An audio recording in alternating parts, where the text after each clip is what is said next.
Quisiera comenzar mi intervención expresando mi gratitud al Instituto Nacional de Ciencias Penales y en particular a su director, el maestro Gerardo Laveaga, por su generosa invitación a pronunciar la conferencia inaugural de este Congreso Internacional.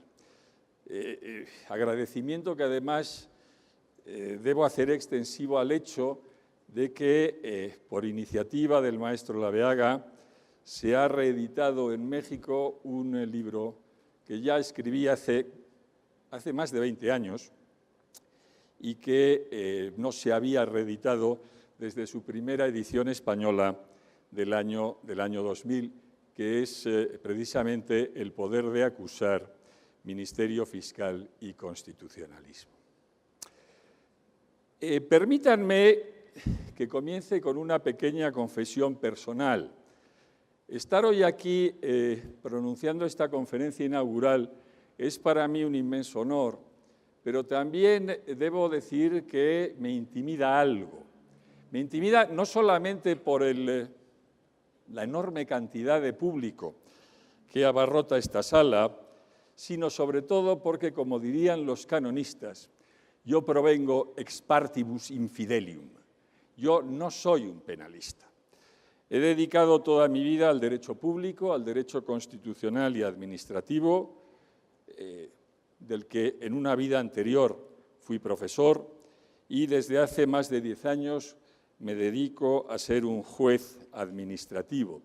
Por lo tanto, mi especialización y mi experiencia profesional no son las de un penalista o las de un procesal penalista, ni siquiera la de un práctico de la justicia penal.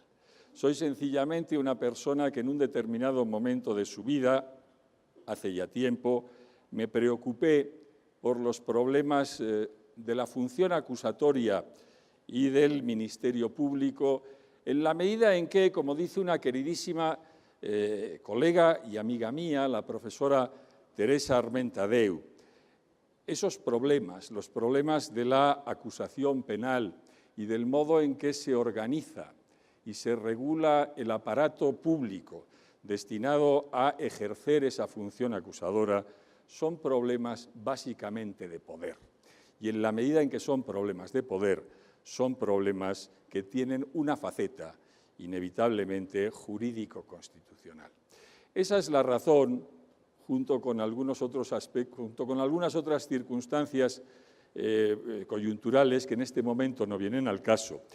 Esa es la razón, decía, que me llevó a interesarme por el Ministerio Público desde una perspectiva comparada y, aunque es un libro relativamente corto, con no poco esfuerzo, porque no existía, al menos en aquella época, una amplia bibliografía sobre la materia, especialmente en el mundo europeo continental, me llevó a intentar aclarar mis ideas escribiendo el mencionado libro. El tema que me ha encargado el maestro Laveaga de que me ocupe en esta conferencia inaugural es el de modelos de fiscalía en el mundo. Creo que para enfocar correctamente el tema que me ha sido encomendado es preciso partir de una premisa. En materia de Fiscalía, Ministerio Fiscal, Procuraduría, Ministerio Público, prosecutor, cualquiera que sea la denominación que en diferentes ordenamientos jurídicos recibe este tipo de instituciones, en materia de Ministerio Fiscal, les decía, no existe en una perspectiva comparada una imagen mínima común suficientemente identificable. Me atrevería a decir algo más. En el constitucionalismo moderno, en el constitucionalismo liberal democrático de los tiempos actuales, no existen unos principios básicos comunes generalmente aceptados por los países liberal-democráticos en materia de funcionamiento y organización de esa institución que, por adoptar el título de la ponencia que me ha sido encomendada, solemos denominar Fiscalía. Y esto no es un dato baladí. Si pensamos en otras instituciones públicas, es verdad que existen diferencias de unos ordenamientos jurídicos a otros, pero también existen determinados rasgos y determinados principios básicos comunes que nos permiten identificarlas y que, cuando no son suficientemente respetados u observados, existe una opinión generalizada de que en un determinado ordenamiento jurídico no se está respetando un determinado postulado del Estado democrático de derecho, de la democracia constitucional. Por ejemplo, es verdad que el poder legislativo, los parlamentos, tienen configuraciones distintas de unos estados democráticos a otros, pero también es verdad que existen ciertos principios básicos comunes en materia parlamentaria. Y lo mismo podemos decir del Poder Judicial y de la independencia de los tribunales, o incluso de la justicia constitucional y del control de constitucionalidad de las leyes, por citar solo algunos ejemplos muy claros. Aunque hay variedad organizativa respecto a esas instituciones, existe un núcleo común, una imagen mínima básica que es compartida en el constitucionalismo moderno. Eso es difícil, si no imposible, de encontrar en materia de fiscalía. Y ese debe ser nuestro punto de partida. No existe esa imagen común mínima en la experiencia comparada. De ahí que, si uno quiere llevar a cabo un análisis comparado de las fiscalías, los modelos de fiscalía en el mundo, según el título de esta ponencia, sea necesario comenzar por una definición puramente estipulativa o convencional. Y esa definición estipulativa o convencional, y yo creo que este es un dato muy importante, no debe partir de no debe tomar como punto de partida una visión subjetiva, organizativa, sino que debe tomar como punto de partida una visión funcional. ¿A qué se dedican estas instituciones? ¿Cuál es la función, la actividad típica, inherente a estas instituciones? Y si uno observa las cosas desde este punto de vista, debemos claramente concluir que la función típica, común, inherente a esas instituciones que estamos denominando fiscalías en el mundo es la de operar como acusador público. Es decir, es aquella institución que ejerce la acción penal en nombre del Estado. Esto es lo que tienen en común todas las fiscalías. Y digo esto porque en no pocos países las fiscalías, aparte de operar como acusador público, tienen encomendadas otras funciones distintas. Les pongo el ejemplo de mi propio país, de España. En España, el Ministerio Fiscal, además de ser el acusador público, tiene encomendada una función de garante objetivo de la legalidad ante los tribunales de justicia, lo que le lleva a tener atribuciones, por ejemplo, en materia de impetrar la protección de los derechos fundamentales, incluso al margen de cualquier tipo de pretensión formulada por la persona titular del derecho que se dice o se pretende vulnerado, o a tener que intervenir en todos aquellos procesos que incidan sobre el estado civil de las personas, y así sucesivamente. Quiero decir con ello que las fiscalías pueden tener en determinados países otras funciones distintas de la de ser el acusador público, funciones que pueden ser tan importantes como la de la acusación pública, pero que desde un punto de vista comparado, a la hora de ver las similitudes y diferencias, los modelos que existen en el derecho comparado, son fundamentalmente irrelevantes porque dependen de las peculiaridades de cada experiencia histórica concreta. Dicho esto, lo típico y el punto de partida convencional, nuestra definición estipulativa de fiscalía debe ser la de acusador público. Una vez dicho esto, creo que es también importante y siempre desde ese punto de vista funcional, no equivocarnos. Cuando se trata de examinar cuál es el modelo organizativo de una fiscalía, y en su caso de criticarlo o de proponer reformas al mismo, el punto de vista adecuado, a mi juicio, debe ser también el punto de vista funcional. ¿Cuál es la actividad? ¿Cuál es la función que debe cumplir ese organismo, esa institución? Lo diré de otra manera. Creo que no es una buena idea diseñar primero la estructura de una institución y luego adaptar a esa estructura las funciones, sino que la estructura debe responder a las funciones que se le quieren encomendar. Ni que decir tiene que la función de acusación en una moderna democracia constitucional debe inspirarse en el principio acusatorio, del cual sería temerario por mi parte intentar ilustrarles a ustedes. Todos conocemos cuáles son los rasgos esenciales del principio acusatorio. Pero hay otro aspecto de esa función de acusación pública que creo que a veces no es suficientemente puesta de relieve. Y es que ejercer la acción penal, ser un acusador público, rara vez puede llevarse a cabo de una manera automática, o como diríamos los administrativistas, de una manera reglada.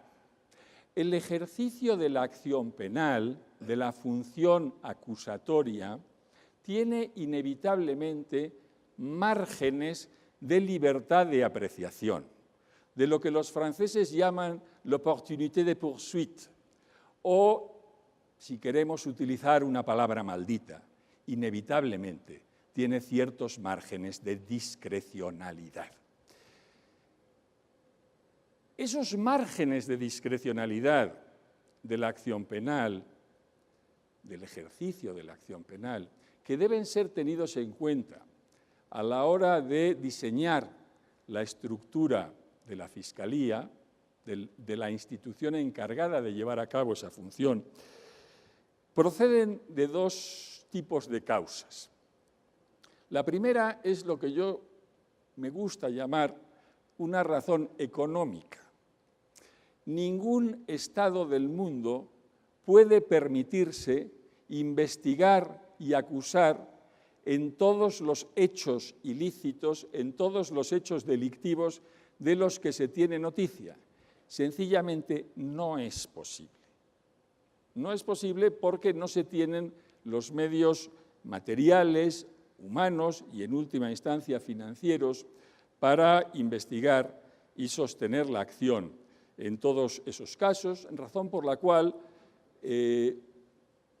las fiscalías, los acusadores públicos, inevitablemente deben tener determinados criterios de selección o, cuanto menos, determinados criterios de prioridad a la hora de investigar y perseguir delitos.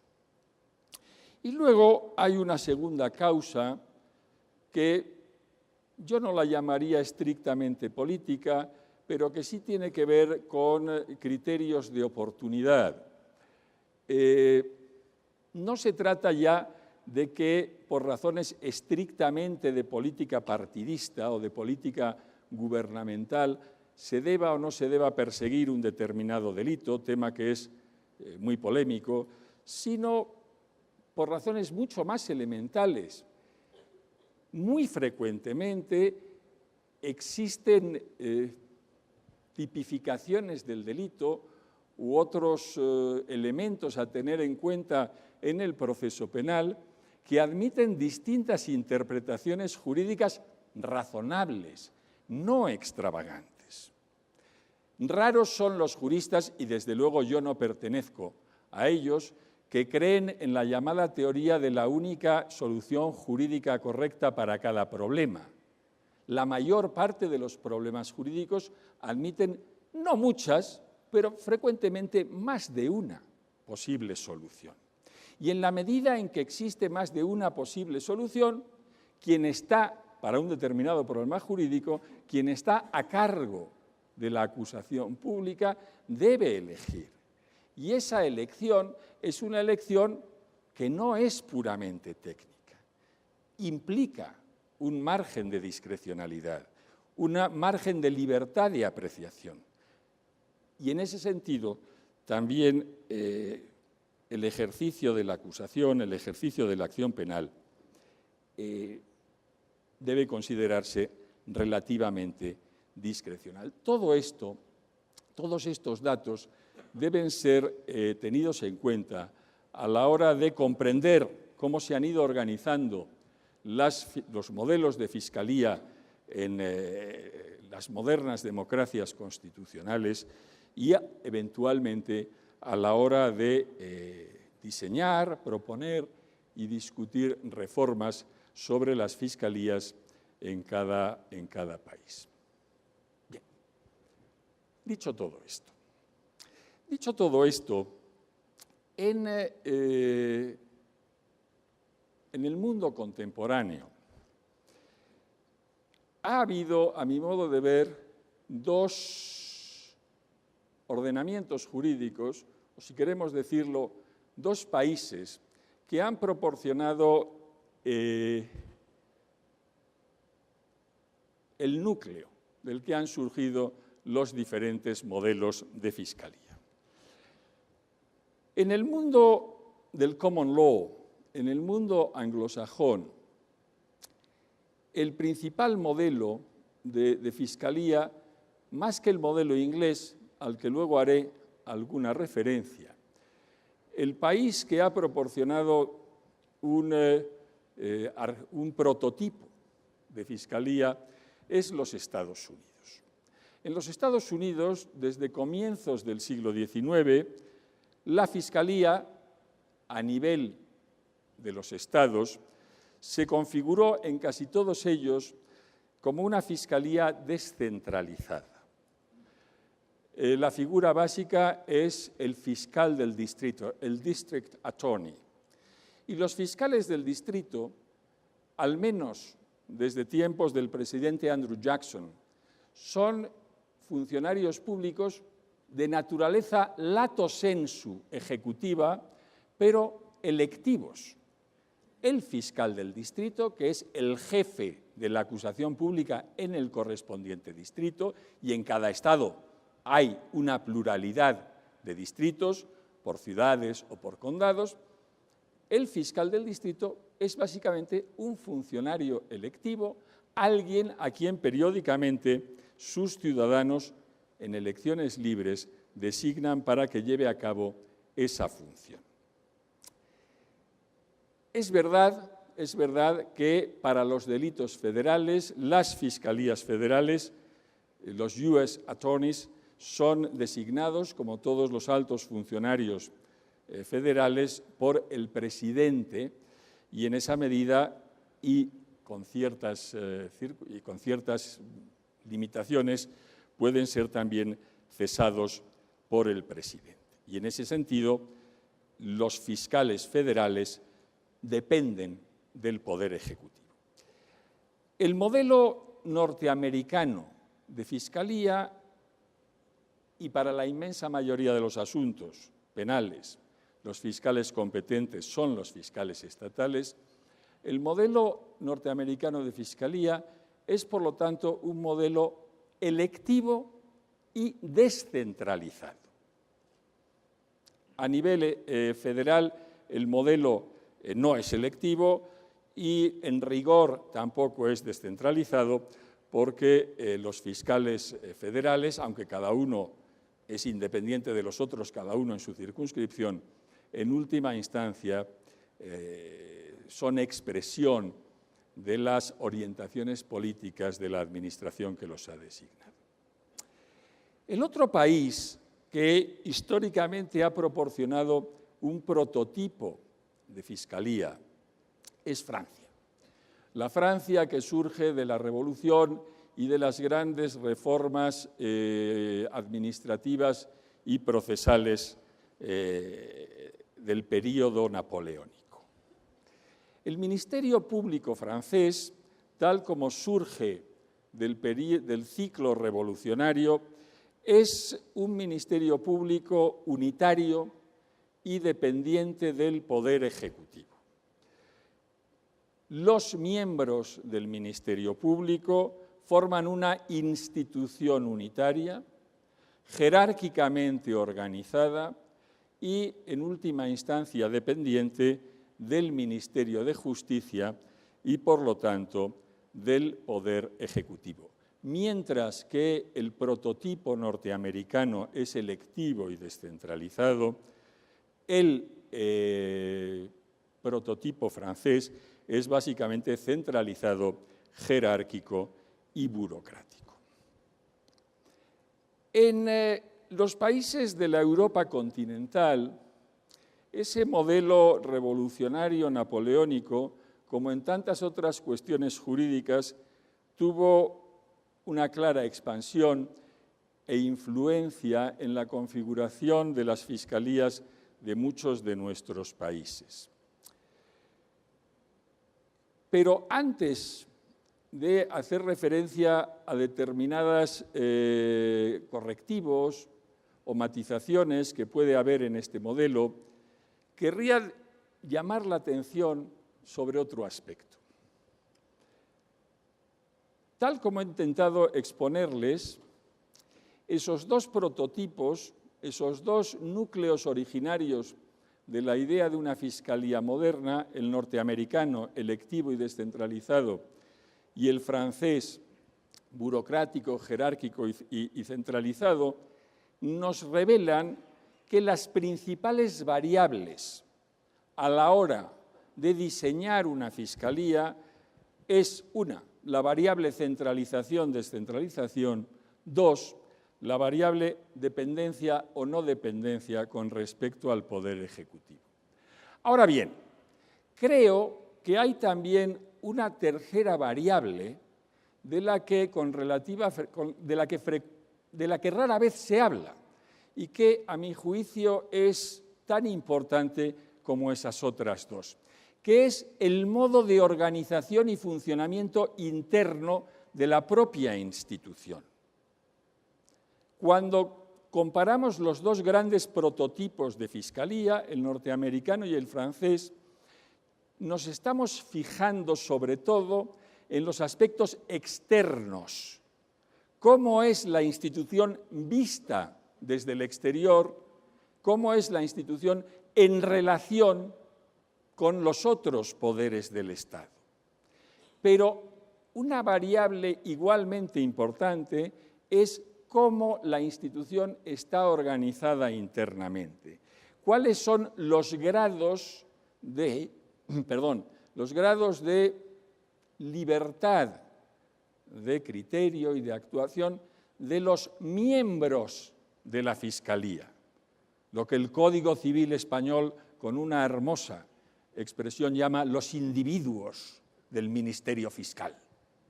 ¿Hasta qué punto esos individuos, los concretos funcionarios que sirven en la Fiscalía, están vinculados, y cómo están vinculados a los criterios de su jefe? Les decía que en el prototipo de Fiscalía francesa se extendió por la mayor parte de los países europeos y ciertamente en la mayor parte de los países europeos desde el siglo XIX las fiscalías tienden a ser unitarias o centralizadas y jerárquicas, al menos en sus respectivos ámbitos de actuación. Con esto quiero decir que en países federales, pues las fiscalías responden a los territorios federados, pero eso no quita que la fiscalía sea centralizada dentro de su correspondiente territorio.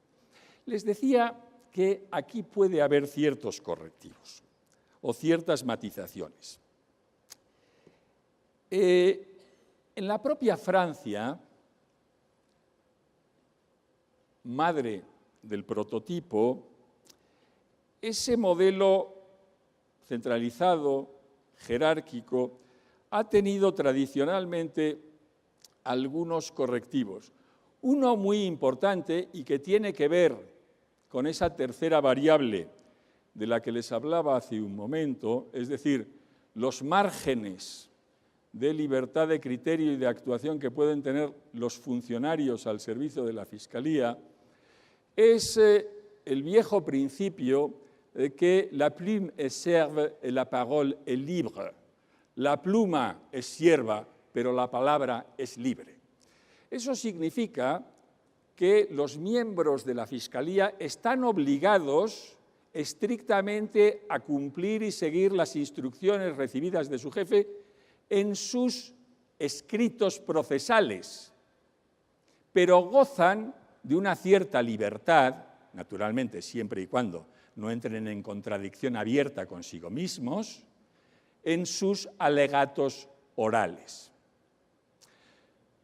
Más recientemente, y aún en Francia, una reforma legislativa condujo a prohibir o a declarar ilegal que el ministro de Justicia, de quien en última instancia depende todo el Ministerio Público, pueda impartir una orden de no proceder. Puede impartir orden de proceder. Señor fiscal de Marsella, proceda. Lo que no puede hacer es dictar una orden de no proceder allí donde existe una notitia criminis suficientemente fundada. Otros correctivos en fiscalías provenientes del prototipo francés.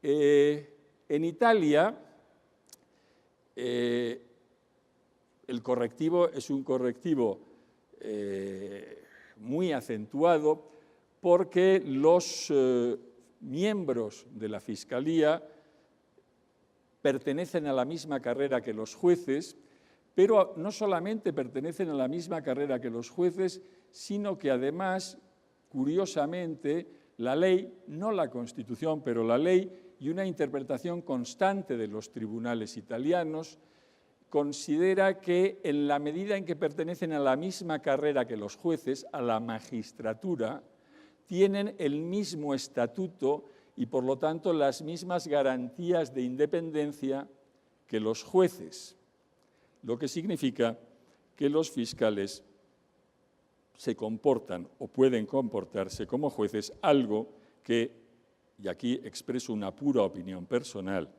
no deja de ser cuestionable en términos de un correcto funcionamiento de las instituciones. Dejo este tema simplemente señalado. En España, por ejemplo, también existen algunos importantes correctivos a ese modelo organizativo, jerárquico, centralizado, burocrático. El más importante es seguramente que la Constitución española vigente de 1978 contempla la figura del fiscal general del Estado. El jefe de todo el Ministerio Fiscal es el fiscal general del Estado, no el ministro de Justicia. Por lo tanto, los individuos del Ministerio Fiscal no están jerárquicamente subordinados al ministro de Justicia.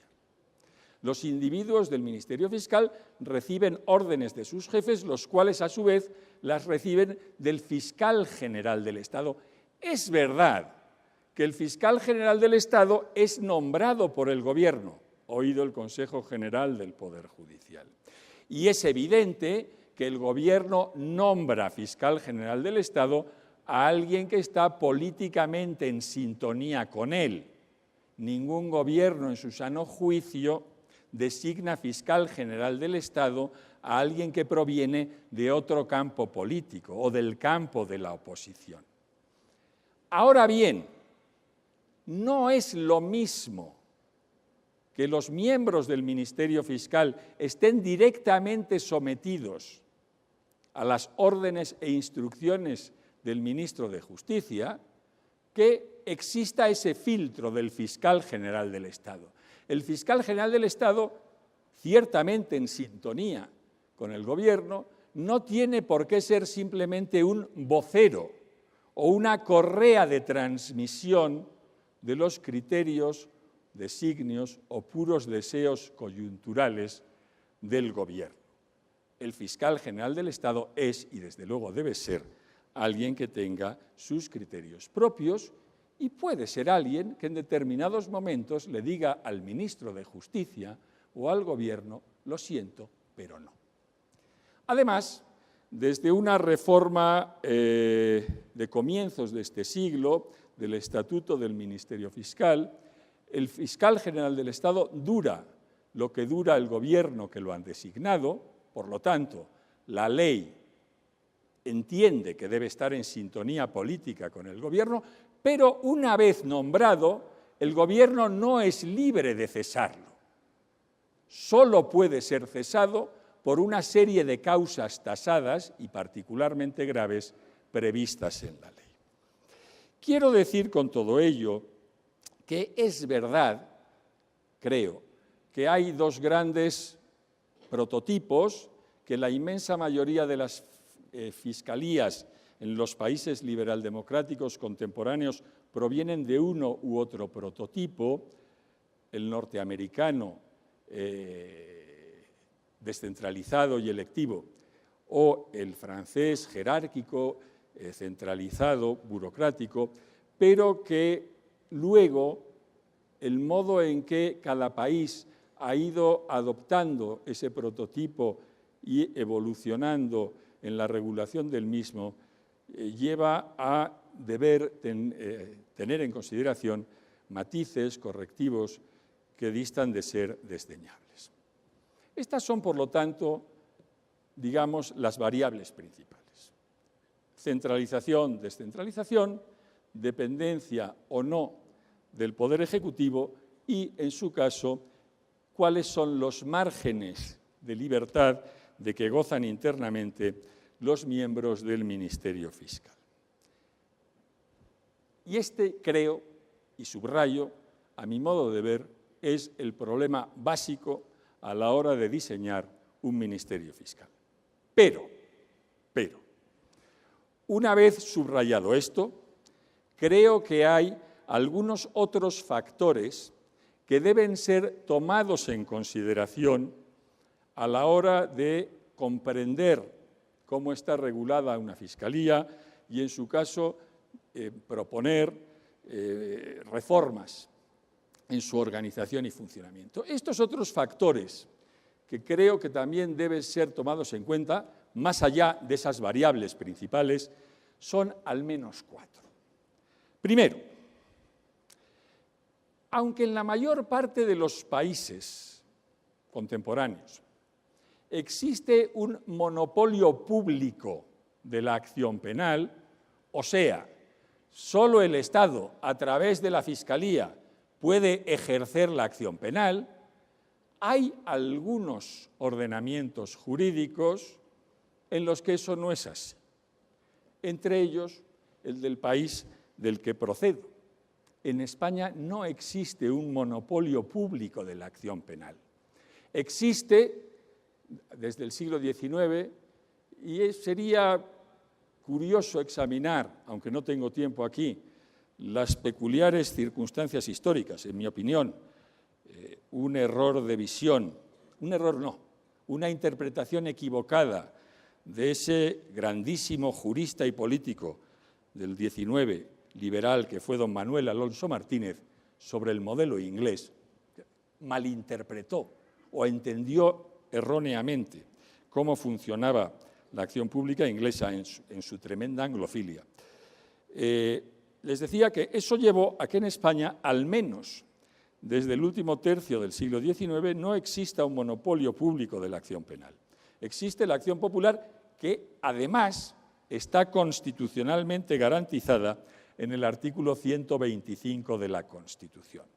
Cualquier persona, incluidas las personas jurídicas y los extranjeros, pueden ejercer la acción penal en nuestro ordenamiento jurídico. Eso en España ha dado lugar de manera recurrente a polémicas sobre si es bueno o soy malo. Sobre esto, y de nuevo expreso una opinión personal, yo tengo una idea clarísima. Yo soy un firme defensor, aun conociendo los riesgos de la acción popular, de esta última. La acción popular en el ordenamiento jurídico español ha sido históricamente un contrapeso al poder político y creo que, con todos sus inconvenientes, no deja de ser un baluarte de nuestras libertades. Creo, y alguna vez lo he dicho, que la acción popular es a los españoles lo que el juicio por jurados es a los ingleses. Y hablando de los ingleses, son Inglaterra y Gales, no el resto del Reino Unido, otro ordenamiento jurídico en el cual no existe, en rigor, un monopolio público de la acción penal, aunque, y en esto es en lo que Alonso Martínez creo que interpretó erróneamente el derecho inglés, aunque el sistema no es un sistema propiamente de acción popular. Lo que ocurre es que, en principio, cualquier ciudadano puede actuar en nombre de la corona. Lo que pasa es que si la corona ella misma se persona en el proceso, ya nadie puede pretender actuar en nombre de la corona. En aquellos casos en que el abogado de la corona no ejerce la acusación, en principio, cualquier ciudadano podría hacerlo. La existencia, por lo tanto, o inexistencia de un monopolio público de la acción penal es un factor que, al menos en algunos países, entre ellos el país del que yo provengo, debe ser tomado en consideración a la hora de comprender y, en su caso, de reformar el Ministerio Fiscal. Un segundo factor adicional a tener en cuenta, y al que he hecho una mención de pasada, es el del estatuto jurídico, el estatuto funcionarial de los miembros, de los funcionarios de la Fiscalía. Les decía que en Italia, pero también en Francia y en algunos otros países europeos, los miembros de la Fiscalía, los fiscales, pertenecen a la misma carrera, al mismo cuerpo burocrático que los jueces, la magistratura, lo cual conlleva problemas de entrada de hasta qué punto es conveniente, en una perspectiva de equilibrio de las instituciones y sobre todo de igualdad de armas, que el acusador sea un colega del juez. Por no mencionar, y esto es un problema italiano, no así francés, si el funcionario concreto tiene los mismos derechos, deberes y garantías cuando ejerce funciones judiciales que cuando ejerce funciones acusatorias. En Francia, a mi modo de ver, de manera sabia, cuando un funcionario de la magistratura ejerce la función acusatoria, no tiene las garantías de independencia que sí tiene cuando ejerce funciones judiciales. Este segundo problema, que de nuevo es específico de algunos países, también debe ser tomado en consideración a la hora de comprender los modelos de fiscalía. Un tercer factor, y este último es de alcance mucho más general, es el relativo a quién dirige la fase previa al juicio en el sistema de justicia penal. O por decirlo de una manera mucho más clara y directa, ¿quién investiga el delito y establece el acopio de datos suficiente como para poder abrir el juicio, como para poder tomar la decisión de ejercer la acción penal? Tengo la impresión de que, pero repito, es una impresión de alguien que viene de fuera y por lo tanto de alguien que no es un profesional de los asuntos penales. Tengo la impresión de que en este punto casi todos los ordenamientos jurídicos contemporáneos están en un proceso acelerado de incremento de la importancia, del peso, de la influencia de las fuerzas y cuerpos policiales en esta materia. Tengo la impresión de que cada vez esta actividad depende cada vez más de la policía. Este es un problema importante, y este es un problema importante en términos constitucionales. En el mundo del common law existía el jurado de acusación. En los Estados Unidos todavía, para determinados delitos, es necesario que sea el llamado gran jurado el que examine que existen datos suficientes no para condenar, sino para sentar a alguien en el banquillo de los acusados. Los revolucionarios franceses, en tiempos de la Asamblea Constituyente, también discutieron este problema.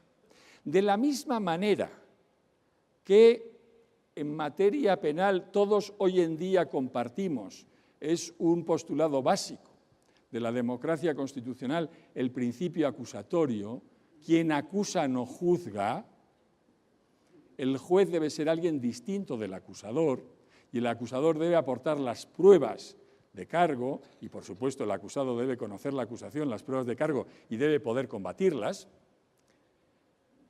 Algo de lo que somos mucho menos conscientes es de que también existe un problema de poder en la relación entre el investigador y el acusador.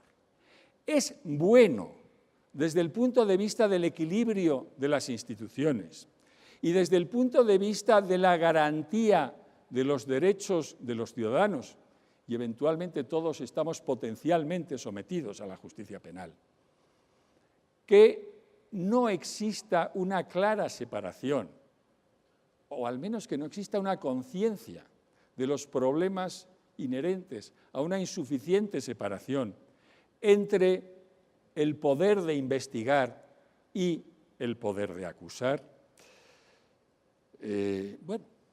Este es un tema que creo merece una reflexión que en España también de manera recurrente hacemos, discutimos y, dado el natural conservadurismo de los españoles, aunque ellos no se lo crean, solemos dejar las cosas como estaban. Es el problema de si el fiscal debe ser investigador o no debe ser investigador. Pero, repito, creo que en una perspectiva comparada es un problema mucho más general y que afecta a todos. Y el cuarto factor adicional que debe tenerse en cuenta a la hora de diseñar una fiscalía es el siguiente. Muy a menudo las propuestas de reforma de la fiscalía se hacen a partir de problemas concretos o de tipos de criminalidad, de delincuencia concretos. Y se tiende a proponer una configuración del Ministerio Fiscal en función de un concreto tipo de criminalidad. El ejemplo del libro en muchísimos países es lo que yo he denominado la criminalidad de los gobernantes, la criminalidad político-administrativa, corrupción, abuso de poder, etc. Para combatir este tipo de criminalidad, proponemos que se reforme la estructura del Ministerio Fiscal en un determinado sentido. Pero podrían ser también otros tipos de criminalidad. Pensemos en la criminalidad de tipo mafioso, las grandes organizaciones criminales, o pensemos en el tráfico de estupefacientes, etc. Pienso que no es una buena idea diseñar el modelo global de Ministerio Fiscal, de Fiscalía, en función únicamente de un determinado problema, de un determinado tipo de criminalidad. En esto, los norteamericanos, desde hace tiempo, creo que tienen algo importante que enseñarnos. Y es que a veces un tipo específico de criminalidad, cuando no un determinado caso concreto, puede merecer un tratamiento organizativo concreto. El special prosecutor, un fiscal especial, puede ser, a mi juicio, una buena idea la diversificación relativa de modelos organizativos de la Fiscalía en función del concreto tipo de criminalidad que se trate de combatir. No es lo mismo, por volver al ejemplo inicial, puede no ser lo mismo, y seguramente, muy frecuentemente, no será lo mismo, el tipo de organización de poderes, de autonomía necesaria para combatir de manera efectiva la criminalidad de los gobernantes, la corrupción política, el abuso de poder, que para combatir la criminalidad ordinaria, incluida en delitos graves, el asesinato, el robo, las estafas. ¿Por qué? Porque mientras en este segundo tipo de la criminalidad ordinaria no hay, en principio, graves obstáculos políticos que vencer para llevar a cabo una investigación y una acusación adecuadas, en el otro supuesto, el de la criminalidad político-gubernativa u otras manifestaciones de criminalidad, esas dificultades específicas sí pueden existir. Yo creo que con esas variables principales que les he mencionado, más estos datos adicionales, se está en razonables condiciones para comprender la diversidad de modelos organizativos y de funcionamiento de las fiscalías en el mundo y para poder evaluar las propuestas de reforma que de manera recurrente en muchos países se producen sobre el Ministerio Fiscal. Voy a ir concluyendo. Lejos de mi ánimo el dar consejos a nadie, no los tengo. Ni siquiera estoy seguro, después de haber escrito este libro hace 20 años, de haber comprendido muy bien esa institución que es el Ministerio Fiscal, que no deja de ser algo misteriosa y, desde luego, mucho menos intuitiva, directa y clara de lo que es el Poder Judicial, el Parlamento o incluso el Poder Ejecutivo. Creo que en materia de Ministerio Fiscal y de su organización y de sus relaciones con las otras instituciones públicas, no existe una única solución ajustada a los postulados básicos del constitucionalismo moderno, de la democracia liberal. Creo que cada país, en gran medida, es hijo de su historia y de sus características, y que este también es un factor a tener en cuenta a la hora de diseñar o reformar una fiscalía. Creo, y esto es lo último que diré, creo que, con todo, existe en materia de Ministerio Fiscal, pero más en general en materia de regulación de las instituciones públicas, dos grandes o dos tipos de sensibilidades distintas entre los demócratas y, por lo tanto, entre personas inequívocamente leales a los postulados de la democracia liberal. En la primera administración de los Estados Unidos, la que presidió George Washington, hubo una polémica famosa entre Thomas Jefferson y Alexander Hamilton. Alexander Hamilton, secretario del Tesoro, había sido ayuda de campo del general durante la Guerra de la Independencia. Alexander Hamilton quería fundar un banco de los Estados Unidos, un banco central. Thomas Jefferson se oponía radicalmente a ello. Al final, Hamilton triunfó relativamente, porque consiguió que se fundara el banco, pero con una duración de 15 años, expirada la cual nunca jamás volvió a haber un banco de los Estados Unidos. Lo que hay, y se creó a comienzos del siglo XX, es la Reserva Federal, que no es propiamente un banco, aunque ejerce ciertas funciones que nosotros consideramos de banco central. Pero ¿por qué digo esto?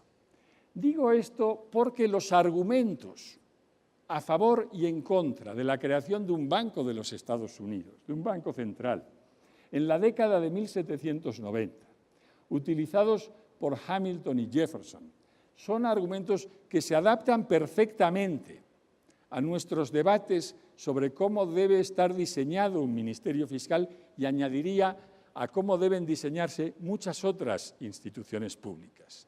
Jefferson era, hoy lo diríamos, un radical. Allí donde hay algún tipo de poder, ese poder debe emanar de la fuerza de los votos, de alguien que haya sido elegido por los ciudadanos. Hamilton, en cambio, creía que debe haber determinadas instituciones relativamente o razonablemente impermeabilizadas con respecto a la pura batalla política electoral. Personalmente, yo soy un hamiltoniano moderado. Muchas gracias.